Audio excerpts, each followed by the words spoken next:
Is the decision yesterday of the Saudi Arabian court to order the execution of Sheikh Al-Nimr, the leader of the Shiite minority in Saudi Arabia, for no crime at all, for organizing peaceful, democratic demonstrations to demand rights for all the people of what they call Saudi Arabia.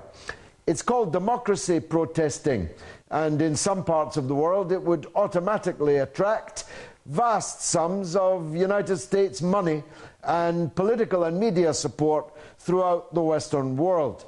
I'm thinking of Ukraine, for example, or Syria, for that matter.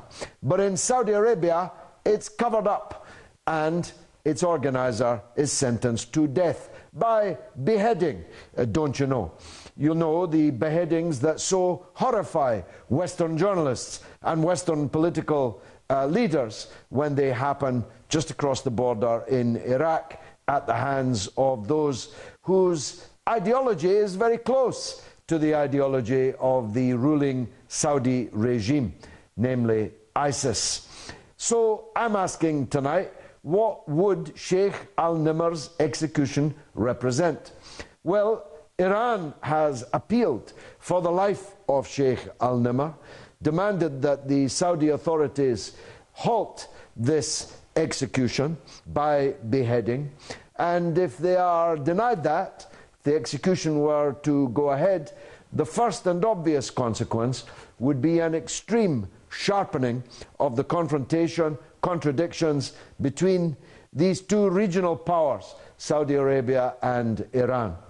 The second thing that would undoubtedly happen is that there would be a big reaction amongst the Shiite minority in the east, mainly, of Saudi Arabia, and indeed amongst Shiites all over the world.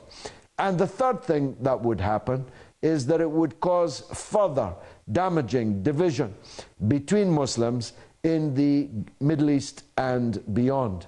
That could only benefit those who have no time for Muslims of any kind, who don't know anything about the distinctions between Muslims, but are very happy to see Muslims fighting and preferably killing each other, and preferably still buying weapons from Western countries with which to murder each other. So I believe the consequences of the execution of Sheikh Al-Nimr would be exceedingly grave, would make every matter worse, and heaven knows we have enough trouble in the Muslim world already. And the second subject is